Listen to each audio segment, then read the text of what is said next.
guys! It's me again, and it is part 7. Let's start reading. But when Mom saw the moving van in the driveway, she told Uncle Gary we didn't really have any room in our house for extra furniture. He said she didn't need to worry because he didn't have any furniture. The moving van was filled with boxes of t-shirts, which we spent the rest of the morning loading into our garage. I don't think Uncle Gary is giving up on selling them either. He unloaded one on Roderick for these $3, and I think Roderick feels like he got a steal. Monday. Living with Uncle Gary hasn't been easy. On his first few nights in the house, he slept on an air mattress in Manny's room. But Uncle Gary has these nightmares that wake him up in the middle of the night. And last Monday, he had a really bad one. "There's monkeys in the walls! There's monkeys in the walls!" So now Uncle Gary is sleeping on the couch in the family room, and Manny's bed is in the middle of his room, away from the walls. It's really inconvenient with Uncle Gary sleeping on our couch. His bad dreams keeping him up all night, and then he sleeps through most of the day. That really stinks when you just want to relax after school and watch some TV. I'm home! Shh.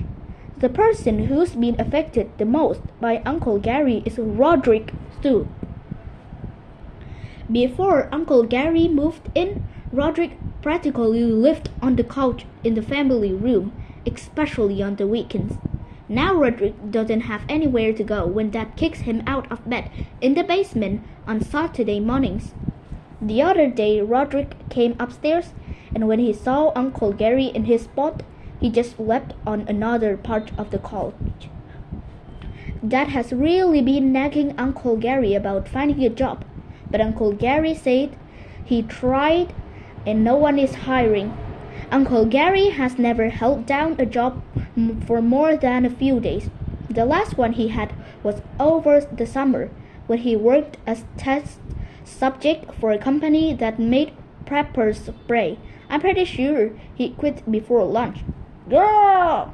I think we need to add more pepper. Dad wants to Uncle Gary to get a job like he has, where you work in an office and have regular hours. But I don't think Uncle Gary is cut out an office job, and I'm not sure I am either. Dad has to dress up for work every day in a shirt and tie, and he has to wear dress shoes and dress socks too. I've already decided that when I grow up, I'm gonna have to find a job where you don't need to wear those socks that go up to your knees. Has anyone seen my pants? Last summer, Dad brought me to bring your child to work day at his office. But the people at Dad's work must have realized their jobs would be boring to their kids, so they brought in all sorts of entertainment. For most of the day, us kids stayed in the cafeteria while the grown-ups got some work done in their offices. Toward the end of the day, Dad brought me into his office while he tried to finish up an important project, so I sat there next to him and waited. But I think it was hard for him to concentrate while someone was looking over his shoulder.